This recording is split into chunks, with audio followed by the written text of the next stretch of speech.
Ready to roll here. Yeah, thank you all for joining us. I'm Holly Alfano with ILMA. We are live from the ILMA office, and we have a great program planned today. Chuck, I want to introduce our 2020 president.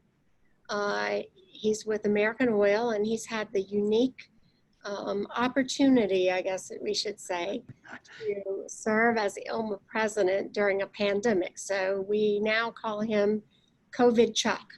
Chuck, let's get going.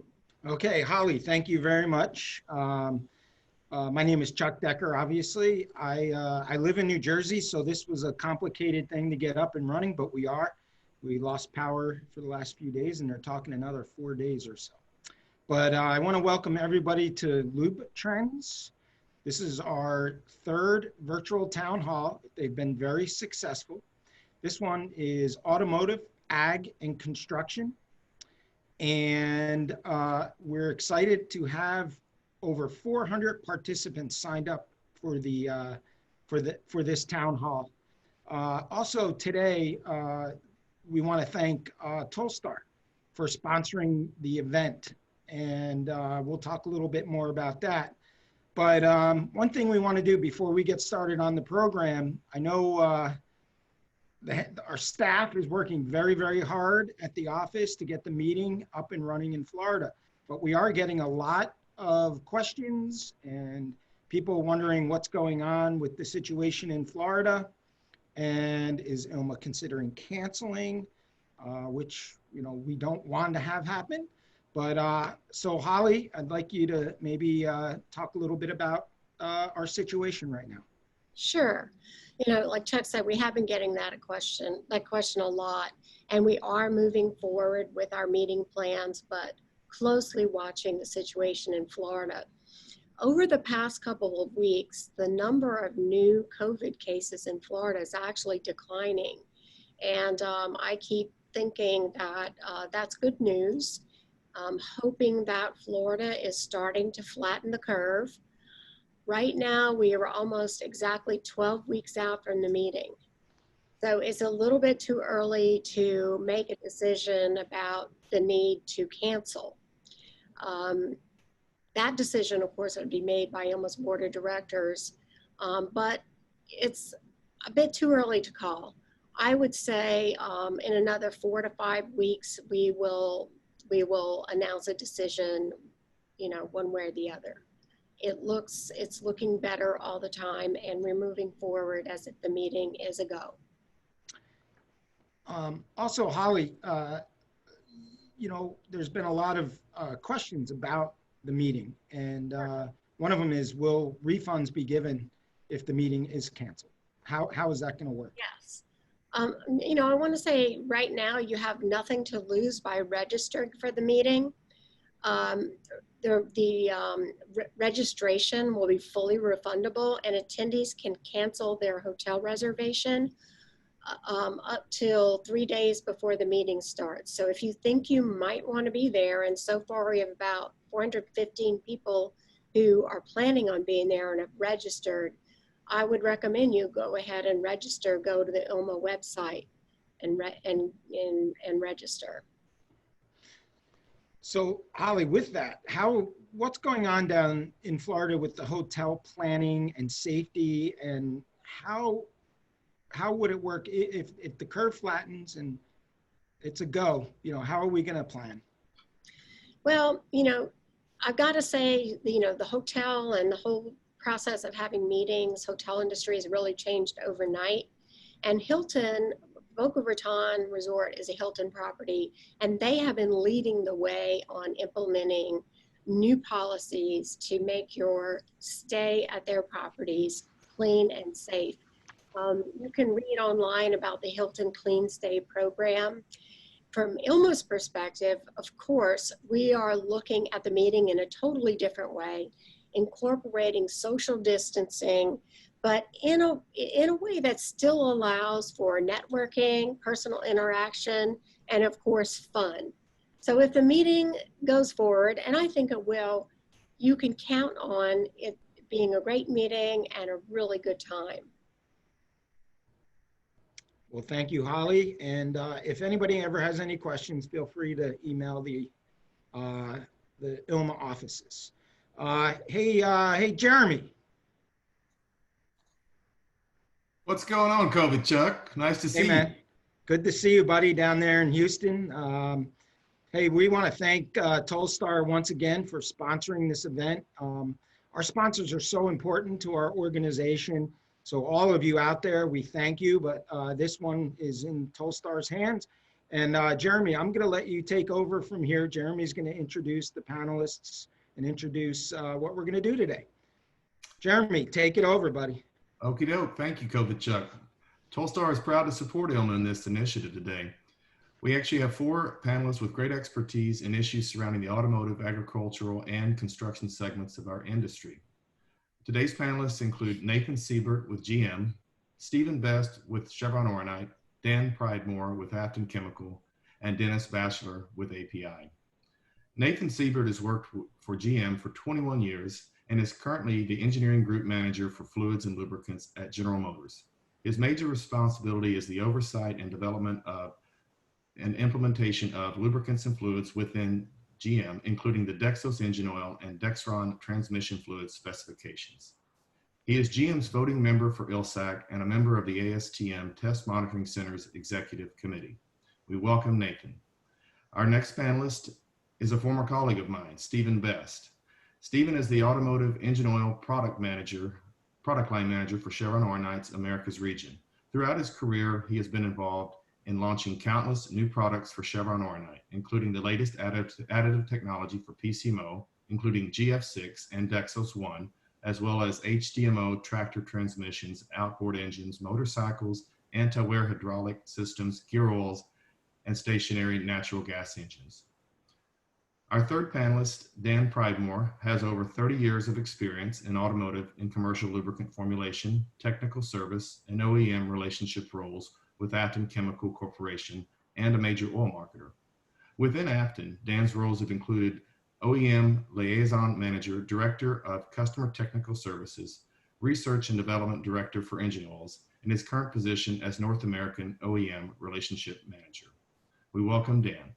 And finally, our fourth panelist, Dennis Batchelor, is a senior engineer in the Engine Oil Licensing and Certification System at the American Petroleum Institute, currently working to maintain the API 1509 engine oil standard and progress the development of new passenger car and heavy-duty engine oil standards. His background includes lubricant development and evaluation, engine testing, additive package development, and lubricant product line management. We welcome today's panelists. Holly, back to you. Okay, well, thank you so much, Jeremy. We have a lot of great information to present today, and we're going to examine recent trends in automotive, agricultural, and construction lubricants. To kick this off, let's take a look at what's going on the regulatory front. ILMA has been very involved with the National Conference on Weights and Measures on a couple of important issues: obsolete oil and tractor hydraulic fluid. Let me give you a quick update.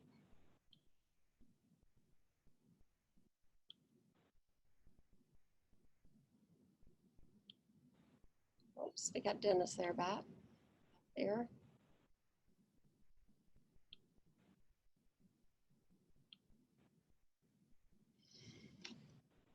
Okay, on the obsolete motor oil front, this is something ILMA's actually actively been working on since 2016, when we first recommended amendments to Handbook 130.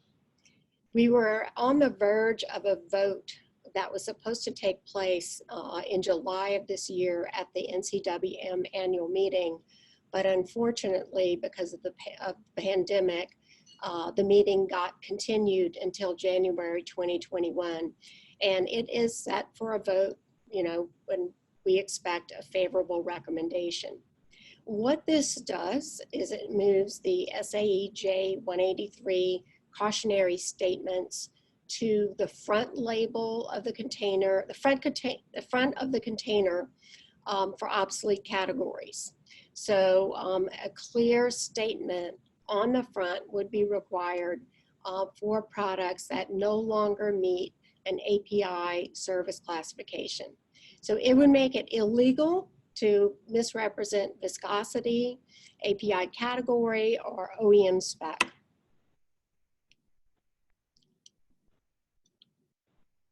On the tractor hydraulic fluid front, I know that's an issue that a lot of ILMA members are very interested in. And NCWN took up the issue about a year and a half ago and developed a proposal which actually was adopted by the conference, and the requirements became effective January 1st. Unfortunately, with the pandemic, enforcement has been somewhat limited. So there hasn't been a lot of activity by state weights and measures officials and going out and making sure that that the language is compliant. I'm going to show you in a minute the actual language that is required to be on the front of the products, like the 303 THF products. We are not totally satisfied with what the NCWM developed. And one of the things that we're working on are some amendments that would specify the font and type size and all of that to make it consistent with federal rules, so we don't have inconsistency. We expect that to be adopted hopefully in January. And it would also recognize the activity of ASTM, which is looking at developing a THF spec for economy products. This is the language that is now required to be on the front labels of the 303 products. So these slides will be available on the ILMA website, so you don't have to frantically copy this down, but we will have all the slides up for you to review after the presentation, after today.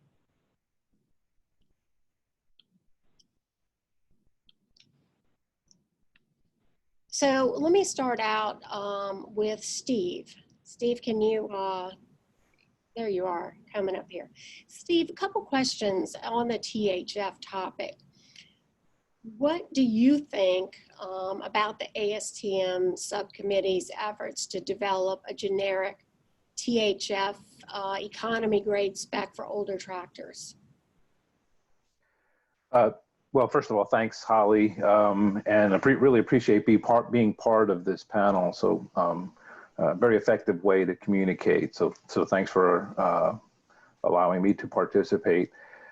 In answer to your question, Ornite is overall supportive, but we acknowledge that there are some challenges that the subcommittee is working through right now.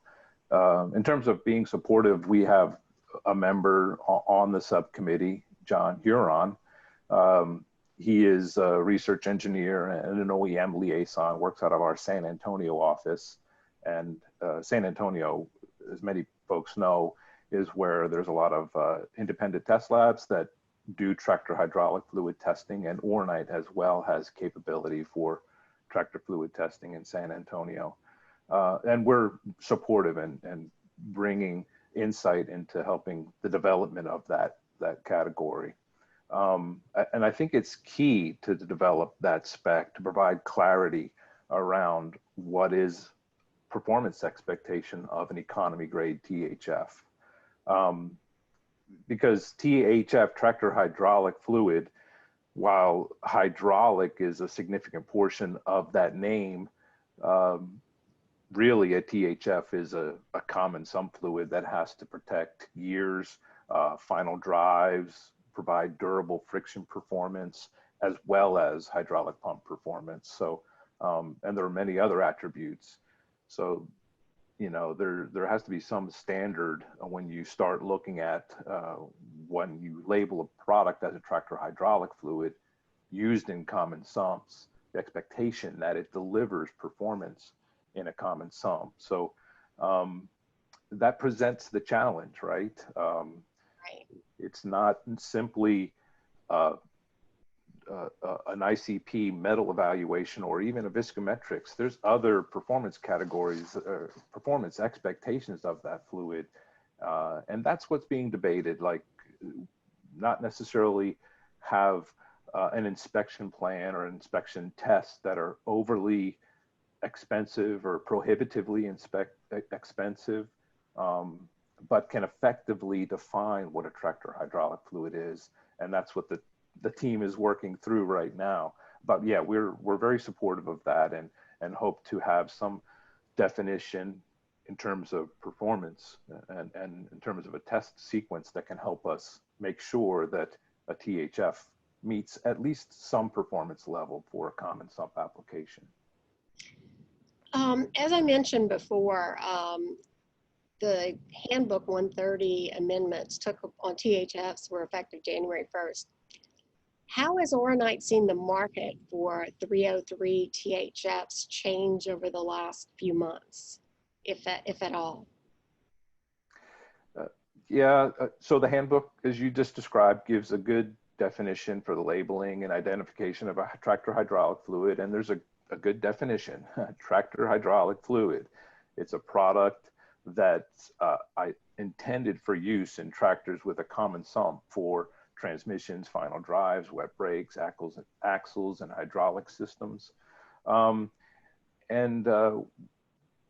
terms of requests around products that meet that performance category, or at least are described as such, we've seen a dramatic drop off of folks asking specifically for a type 303 fluid, but we've seen an increase in people wanting to have some performance level, like referencing even J20A performance spec. But in terms of market impact, it's too early from my perspective to say, or at least I don't have that insight over the past 7 months, and COVID kind of had an impact to not really give us real good data. But yeah, I would say that the conversation has shifted over the past years, and kind of coming out of some difficult products that got into the marketplace that caused confusion. It's shifted upwards, which is good, right? I mean, in terms of talking now about having something in a product, even if it's designed for an older piece of equipment, because even older piece of equipment, they have common sumps, so they need to be protected. So yeah, I'd say the conversation shifted upwards, which is good. So let me turn to Dan Pridemore with Afton. Dan, there you are. Good afternoon. How you doing, Dan? Good, thank you. You got any other comments to add about the whole issue with the tractor hydraulic fluids? Well, yeah, I think it's good to see the industry come together to work toward a common goal, an issue that's facing all of us. As Steve mentioned, it's very early days, and there are some challenges that exist, and particularly in the frictional performance area. I think it's going to take some work and effort for the right, I'll say, experts throughout the industry to come together and help define really what are the appropriate profiles that need to be set for that. So we're hopeful progress will continue to be made in that area. And likewise, we've seen an increase in request of people, asking about the Afton, I'll say, portfolio of tractor hydraulic fluids, and really I think that's a sign that most companies out there are just evaluating their product portfolios and trying to decide what's best for their future product plans. Dan, it's been after about 3 years or so, what's been the uptake on FA4 oils? How much are the tighter truck emission standards affecting the move to FA4?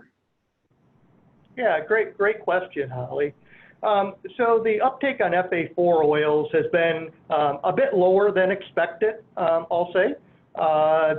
While the OEM factory fill volume is about 40% or so, the aftermarket sales is still low. It is estimated to be about, I think, less than 5% of the market.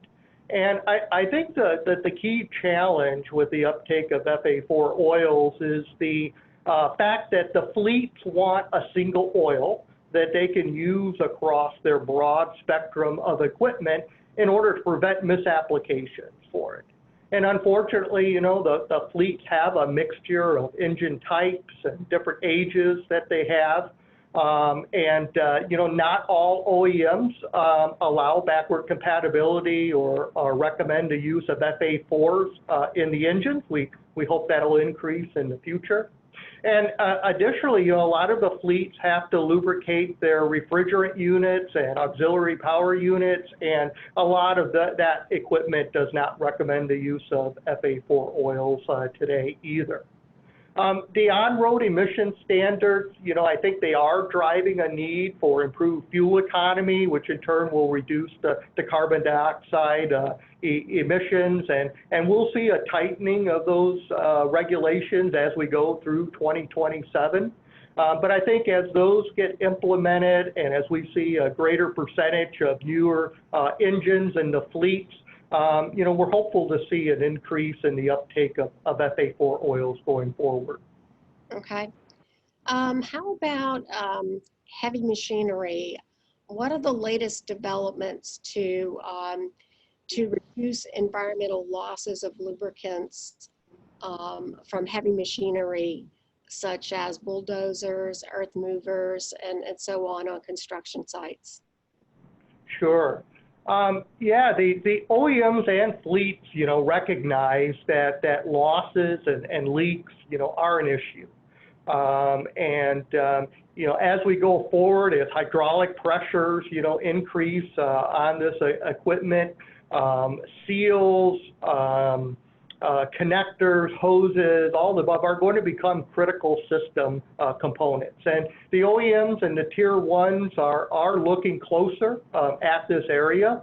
We see a lot of the OEMs really looking to put dynamic seal testing in at higher operating and temperature type of ranges. We're seeing hydraulic cylinder sealing designs be reviewed as well. On the fluids perspective, compatibility with the OEM's preferred set of elastomers, seals, and gaskets, hoses are increasingly important. And early in the fluid formulation development process, I'll say, additive and oil marketers are really doing the right testing to ensure that enhanced material compatibility is there. So I think in combination with that and the OEMs and the elastomer manufacturers looking at, you know, new materials, new designs, you know, hopefully we'll be able to reduce those leaks and losses that occur. Okay, thanks a lot, Dan. I'm going to kind of switch gears right now to API. Dennis Batchelor is here with us today. Dennis, how are you doing, Dennis? Oh, you're muted. You need to unmute. Okay, there you go. There we go. Okay, Dennis. How has the launch of GF6 SP been going? Would you call it successful? And yeah, go ahead.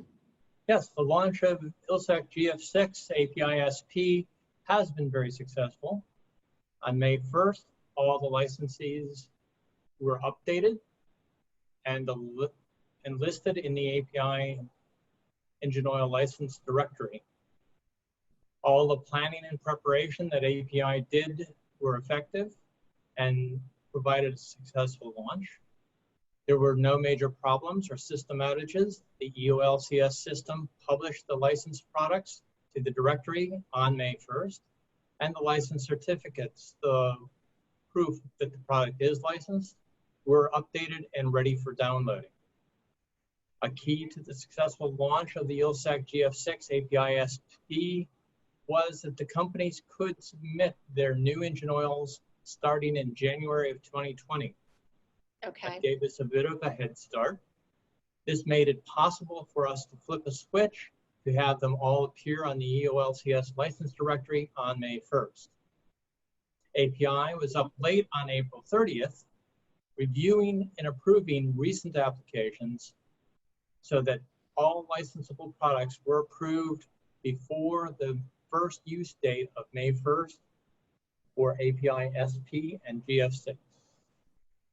That's great. What about, what's been the demand for the GF6B category? There's been quite a few GF6B licenses granted. Approximately 200 have been licensed to date. Receiving the GF6B license is a bit more involved than getting a GF6A license. This is in part due to the fact that the new GF6B category has a 0W16 viscosity for the engine oil, and uses a different test to measure the fuel economy performance. GF6B, for GF6B, API has been requesting candidate data packages and establishing the performance of which establishes the performance of the engine oil. The CDPs are being supplied with little or no delay. This has increased the number of GF6B licenses that have been issued. Okay. Well, that's good news. Are there any plans for development of PC12? The EMA, the Engine and Truck Manufacturers Association, has been reviewing the need for increased performance of heavy-duty diesel engine oils. Okay. An unanswered question is the future exhaust emissions regarding the heavy-duty trucks and the emission standards they must meet. This is considered one of the key factors in the need for an improved heavy-duty diesel engine oil performance. As a result, discussions on proposed Category 12 or PC12 have not started yet. Okay. All discussions on the next generation heavy-duty performance seek to predict what might be required, such as fuel economy, engine cleanliness, oil life. The API DEOAP, or Diesel Engine Oil Advisory Panel, has chaired the discussion on the next generation heavy-duty diesel engine oils and has been meeting right on a quarterly basis with EMA to get their views on the future of diesel engine oils. The sense is that at the earliest, the start of discussions for PC12 would be late 2021. Okay. What about GF7? Is that on the horizon? No, there is no discussion about GF7.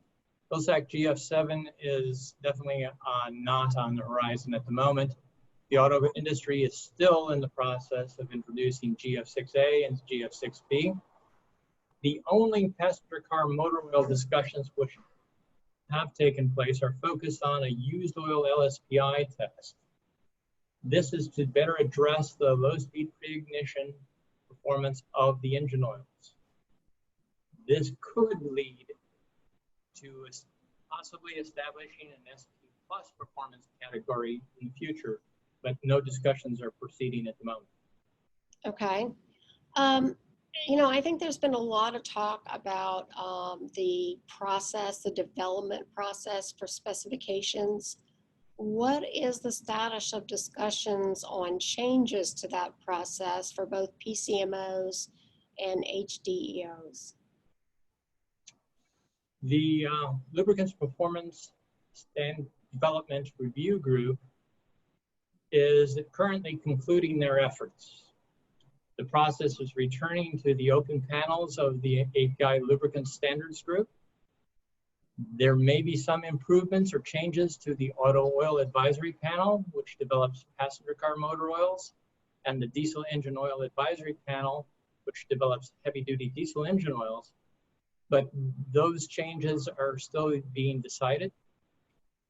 One of the changes, for example, to the DEO is that the DEOAP has already started actively discussing the next generation heavy-duty diesel engine oils. So they are not waiting for any changes to the standard development process. They will do it sort of on the fly. Okay. Thanks a lot, Dennis. Appreciate you your information. I'm going to turn now to Nathan Siebert with GM. Nathan, can you, there you are. Hello, Nathan. Good afternoon. You know, I think people probably have a lot of questions for you. First of all, has the release date for Dexos Gen 3 been published? I know there was some talk of, you know, earlier this year that it might be out in August. What's the status of that? An announcement was made that GM's proprietary test will be available on September 1st of 2020. We have had discussions about availability with the applicable testing laboratories to ensure that capacity is sufficient to meet the first available date for Dexos Gen 3 of September 1st of 2021. Do you feel like the industry's testing infrastructure is sufficient to get approvals by that deadline? Yes, we do. We have actually had multiple conversations with the independent test laboratories to confirm that capacity is there to meet the requirements. Okay, well, that's good news. A number of ILMA members have formulated products to meet GF6 SP and Gen 2. What happens to these products that have been manufactured and sold or distributed into the market? GM will follow the precedents set with the launch of Dexos Gen 2 and allow a 1-year sell-off period for Gen 2 products from the first available date of Gen 3 Dexos products. Okay, so it would be It would be a sell-off time would be September 1st of 2022. Okay. This is a typical practice to what is done for GF5 to GF6 for API categories. Similar practice. Okay, and will SAE OW20 be GM's preferred viscosity grade for the foreseeable future? Well, I can't make any direct comments about future product plans, but what I can say is that we are constantly innovating and we will make the viscosity grade selections that will provide the best engine performance to our customers. Okay. How is Dexos D performance different than PC11 performance? One of the major differences is that PC11 does not have a 0W20 viscosity grade. So GM, whenever we launched our new 3-liter diesel, we wanted to do it in a 0W20 viscosity grade, so we developed our own diesel specification. Okay. GM has stated that 48% of the labels and 25% of products fail GM audits. What are the major sources of failures? Well, as most of your members know, there is a label approval process for Dexos. Many of these failures involve logo sizing and image clarity with the background colors that have been changed from what was originally submitted to GM for approval. Regarding the product failures, majority of those involve base stock substitutions, which are not allowed per the Dexos contracts without prior approval of GM. The remainder and more serious issues have been around introduction of materials such as esters that are not part of the original formulations, manufacturing errors regarding bottling of non-Dexos material in Dexos bottles, and not blending in the proper ratios of base stocks to additive packages. This has led GM to revoke the licenses of some ILMA members to protect our customers and ensure that they have the highest quality products on the market. Thanks a lot. Appreciate the information. I'm going to turn now to Stephen Best with Chevron Ornite. Hi, Stephen. Hi. Thanks for joining us. You know, we've been talking a lot about specification introduction, and considering those recent spec introductions, are there lessons that we could apply to improve the speed, efficiency, cost for future spec implementation? Yeah, certainly. and we continue to have opportunities to improve the development process. And even Dennis touched on this a little bit in his response. Certainly requires a broad commitment, and that presents a challenge. And Dennis described the lubricant standard development review group, the LSDRG, that was convened by the API with an effort to review the processes to eliminate waste and to enable faster development. And that was composed of people from across the industry, ACC reps, OEM, oil marketers, and industry reps. So as Dennis pointed out, we hope to see final recommendations coming out very soon from the LSDRG. But we can learn certainly from the lengthy process that we've experienced, and there are areas for improvement. One that that we've discussed internally is following an incremental and continuous test development and avoiding like these many tests hitting an upgrade at the same time. It's costly, and it adds a lot of delays to target category implementation. So to separate test development from category development, I think is a good idea. That'll be part of, I think, the recommendation from the LSDRG. And the other area is to be proactive, easier said than done, but to foresee hardware trends, work with OEMs as best we can to bring that up front and to account for that and take a proactive stance in test development and bring it into more of a process. The one other area is around backward compatibility within reason. Certainly there are opportunities to remove some of these older and obsolete evaluations that bog and kind of carry over from category to category. You know, on the GF6 spec, there's, we did, you know, years ago, they took out the MHT4 evaluation, which was good, and replaced it with something that gave equivalent evaluation in terms of oxidation and high temperature performance with the sequence 3H test. That's a good example of how we can develop tests that are more pertinent to today's equipment and eliminate some of the older tests. But on the heavy duty side, there's probably an opportunity to look at and forego some of these high soot tests that may not be reflective of modern engine soot performance. So, you know, there's certainly an opportunity to be efficient and kind of look at some of the tests and carry forward and be critical about carrying some of the obsolete tests that don't reflect today's performance expectations. And the other key category is to focus these tests on performance and avoid limitation around just strictly a chemical box.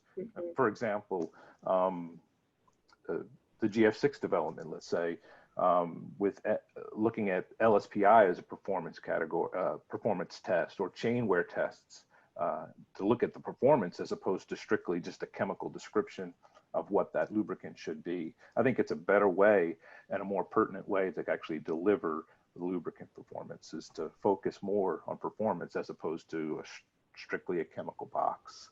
So I think there are opportunities to be efficient and improve the testing process. And perhaps Dennis may want to make a few other comments as well to elaborate if he chooses. But yeah, it's consistent with what he said in terms of looking at and convening a committed group of folks to deliberately look at an improved process.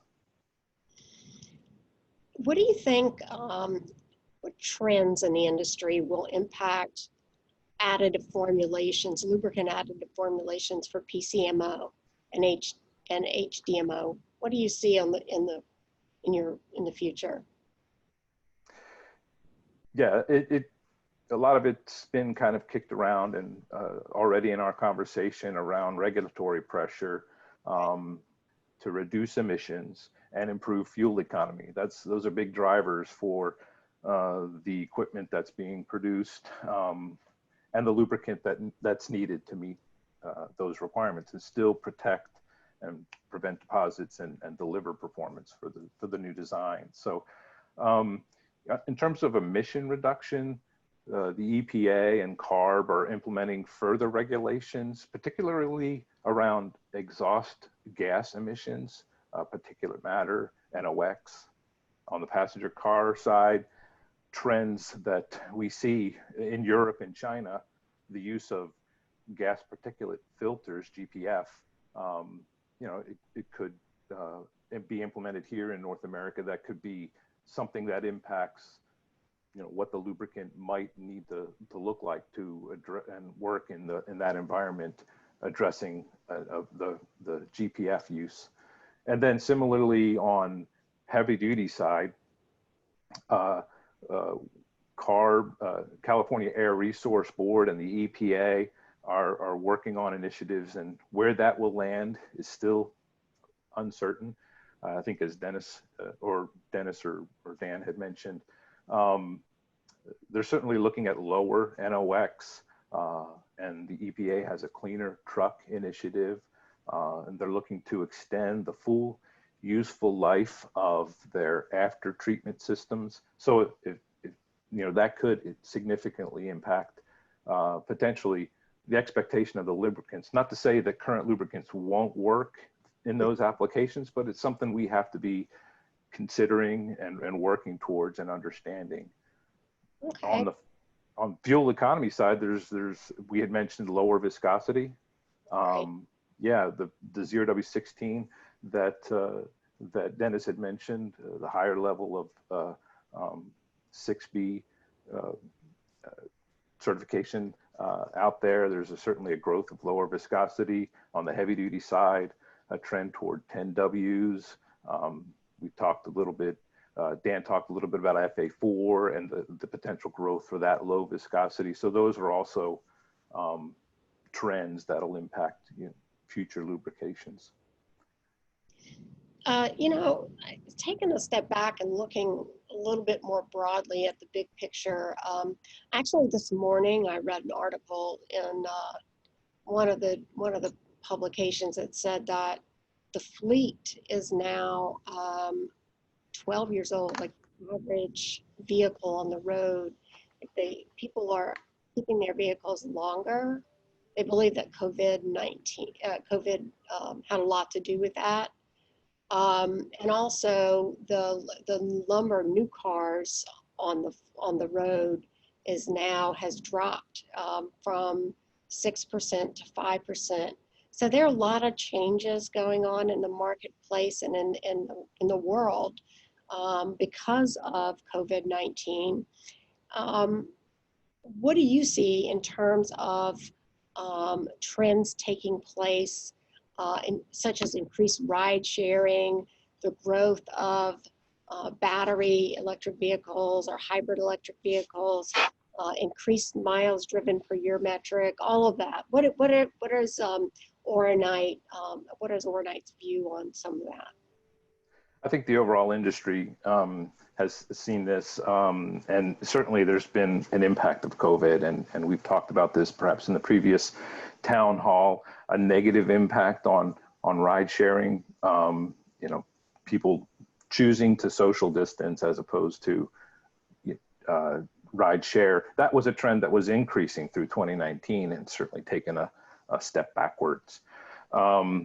The vehicle miles traveled, VMT, is a metric that's often used to measure miles traveled within a region.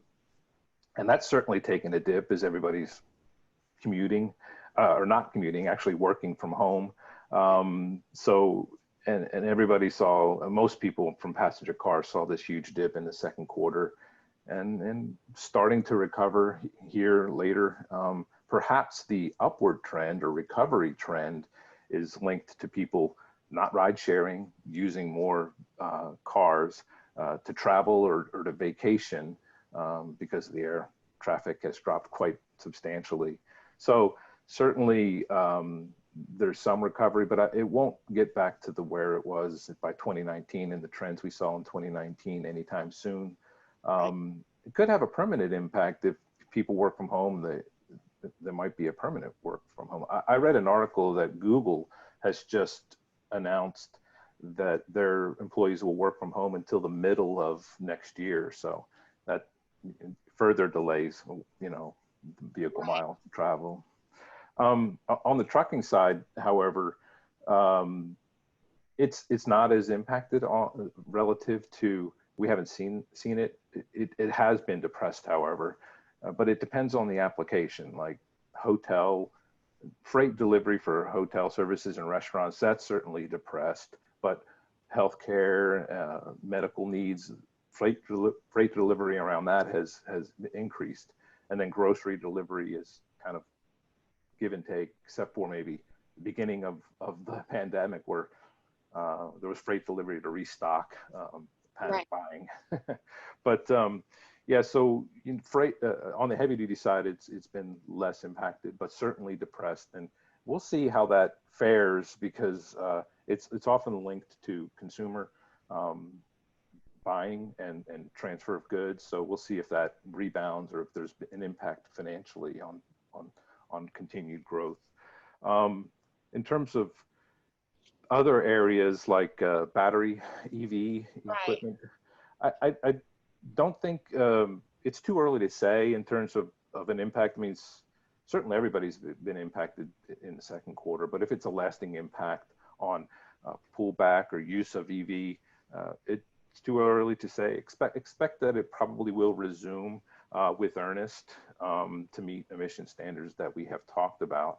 One point though is that ICE, internal combustion engine, we see that necessarily will stay a significant portion of the overall vehicle propulsion type systems, you know, for a good length of time, even though there will be this certainly growth of EV, and it's, you know, too early to say exactly if COVID impacted the shape of what that growth looks like. But you know, the use of ICE equipment still will remain pretty strong at a high percentage, up even through 10 years or more. And particularly because these OEMs are looking at continuous improvement for ICE, like the GDI engine, turbocharged engines that actually give improved performance and lower emissions that allow the use of that for them to meet the corporate fuel economy targets. So yeah, so there's a couple of those trends. And yes, it's been impacted by COVID. Some, it's too early to say, like electric vehicles. So it's kind of. I guess you could say the death of ICE has been greatly exaggerated. Based on Exactly. reading, it's here, and people are definitely holding on to their vehicles longer than they have. And the downturn in the economy is going to make that even more of a trend. So thanks a lot, Steve. I'm going to turn now to Dan. I have a couple other questions along the same lines. How is the industry responding to the lubrication needs of electric vehicles? Will lubricants be needed for these vehicles? I think is a question that we hear pretty frequently. Sure, it's a question I get all the time as well, Holly. You know, the OEMs do remain committed to bringing electric vehicles forward, and really that's to help comply with all the desires of the governments around the world, whether it be the state of California or China or countries in Europe, et cetera. So, you know, there is a desire and a drive to help bring these types of vehicles to market, and lubricants, you know, do play a part in that. Today, most of the OEMs are really focused on the electric vehicle drive lines for it. And the new learning, the new part of it is really about the electric motors. You know, often the electric motors for these vehicles, they're immersed in the fluid. And that helps keep the motors cool, operating at peak efficiency at the right temperature range and things. But that places greater stress on the lubricant. And so it has to be formulated in the right manner to be able to last as long as everyone would like it to do and perform as it should. In addition to that, we're seeing a broader range of material compatibility be needed as we get the fluid being exposed to sensors and wire coatings and connectors and all of these types of things. The fluid has to be compatible and not corrode those types of materials or make them brittle or crack or anything through it. And we're also seeing a bit of stretching of performance properties, such as high-speed aeration and foaming, as these electric motors are winding up at, you know, anywhere 15, 20,000 RPMs right now. It creates a lot of churn as they're into the lubricant. So it's really stretching the performance properties, I think, of the traditional ATF that's often used in these applications. And I think new kind of specifically designed electric driveline fluids will definitely help enable the vehicle performance. And even from the hybrid area, I think as the advanced engine technology, you know, continues to come about for these, you know, things like, as Steve mentioned, broadening that LSPI protection, ensuring that you know, we have the right, I'll say, peak efficiency for these types of engines are all very important criteria. So lubricants definitely play a part. This is a little bit off, you know, different direction of some of the questions, but, you know, one of the things that ILMA members seem to be keenly interested in is infrastructure. And there has been a lot of talk on both sides, both Trump and the Democrats, about passing infrastructure legislation. What would that mean in respect for additional demand for hydraulic fluids and other lubricants? Is the building of new infrastructure a positive for the lubricants industry? Yeah, great question. You know, certainly I think that, you know, if Congress is able to pass new legislation and get the funding approved that goes along with it, you know, it'd be positive for the construction industry. And, you know, in turn, that kind of spurs the demand for new equipment and lubricants, both from a first fill and aftermarket type of perspective. You know, mobile equipment applications, I think, account for about 50% of hydraulic fluid sales out there. So, you know, there is a kind of a link between those two.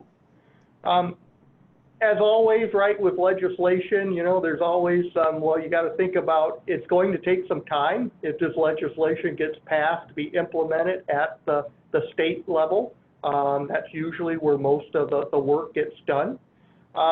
And as I understand, there's also a lot of discussions about what that legislation might include. A lot of talk about, you know, are we going to expand our country's broadband network, clean energy, other types of topics being, so there may be a lot more in there, I'll say, that consumes some of the funding as opposed to just fixing our roads, you know, roads and bridges here in the nation. So, you know, will there be a significant uptick with the legislation? You know, I don't think it'll cause a stepwise change in demand, you know, but I am hopeful that, you know, if the legislation comes through, that we will see a bump and that there'll be a gradual increase from there. Okay, thanks, Dan. I have a couple questions from some of our participants, and I want to encourage any of you who have questions to include them, to type them in at the bottom of your screen. You have an opportunity to ask questions. And I think this one is for Nathan. Nathan, question that we have, there you are. Has the bottleneck been removed related to Dexos Gen 2 approvals? Well, thank you for the question. And just want to say that we have actively been working on improving the licensing process. While there what may always be issues, we feel that we have implemented processes that will improve the turnaround time for approvals. Okay. I have another question. Let's see, I don't know. I'll throw this out to the group. If everybody wants to come back so that we can get everybody here. For HDEO, do you see further reduction in SAPs to meet post standards for after treatment protection? Does someone want to tackle that? Actually, that is a big question that has been part of the EMA's discussions, is what are they looking for with regard to the future exhaust regulations that are coming on heavy duty trucks. That will impact whether or not there is going to be a SAPS reduction in the engine oils for the next generation heavy duty diesel. Okay. Let's see, a couple other questions here. And I'm gonna throw this one out to the group as well. In HDO viscosities of 0W16 or OW20 will be implemented. When, I'm not sure what this question, it's not, does anyone have an idea what Ahmed is asking here? He's looking for high temperature, high shear reductions, HDHS. I'm not sure. HDEO viscosities of. Oh, heavy duty. Oh, engine oil viscosities below 530. Nathan has a lower viscosity than 530. Yes, I mean, we currently launched the Dexos D0W20 product in our 3-liter diesel engine that's in our full-size trucks. Okay. Here's another one that I think is a good question. In construction and ag industry, do any of the panelists see a growth in the use of biodegradable lubricants?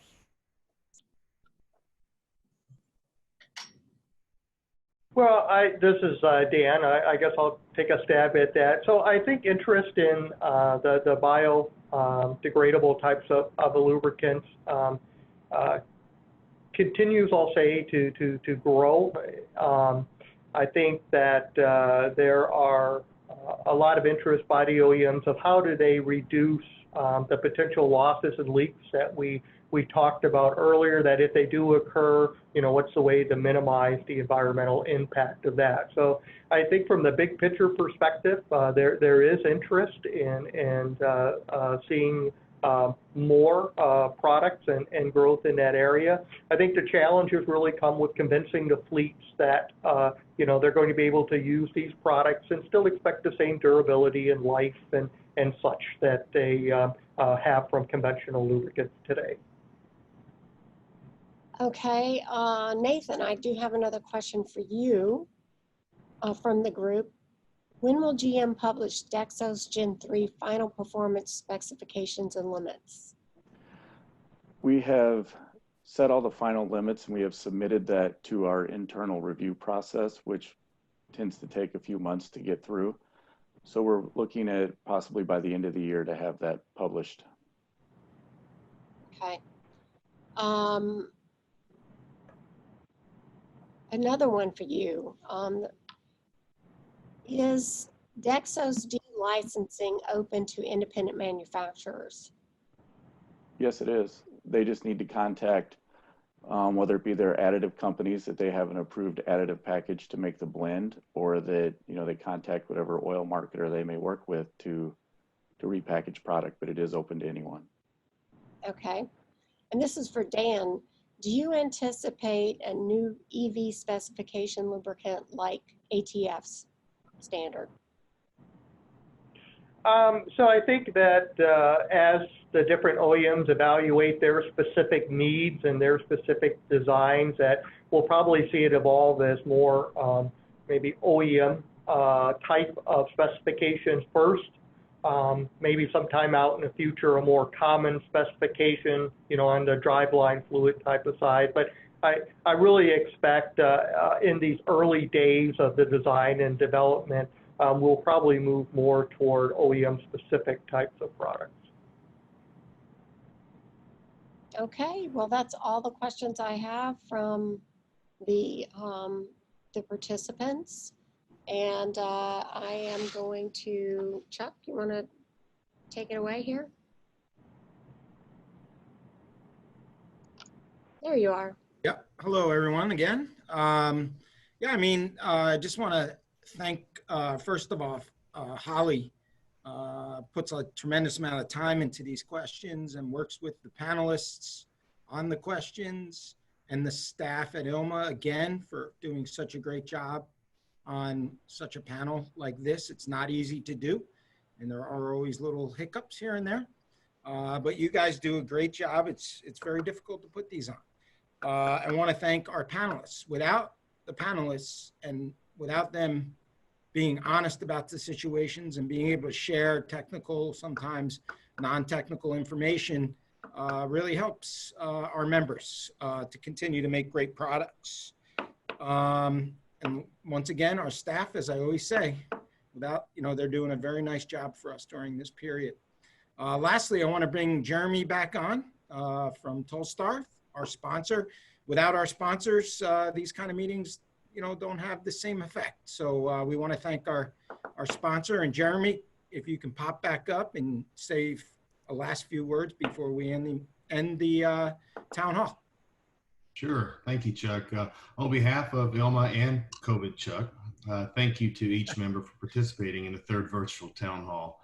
It seems that Zoom and virtual webinars will be the way forward for the foreseeable future. I think one of the only things missing today, COVID Chuck, was maybe your rendition of Springsteen. Maybe we'll get that next time. I'll save that for the annual meeting when I pass the gavel on. Perfect. Well, thank you also to Holly and ILMA for bringing together such a diverse group of panelists for a productive discussion today. Your ability to adapt to a new era in conducting business and exchanging industry information is quite impressive. Tolstar supplies raw materials to lubricant manufacturing and grease blenders and appreciates the forum that ILMA brings for conducting business with our clients. We are proud to support and be a part of today's town hall. Feel free to visit our website if you'd like to learn more about our company at tolstar.com. And again, thank you to each of you for joining today's town hall. All right, thanks everyone. Have a great day, everyone. The next one. Thank you.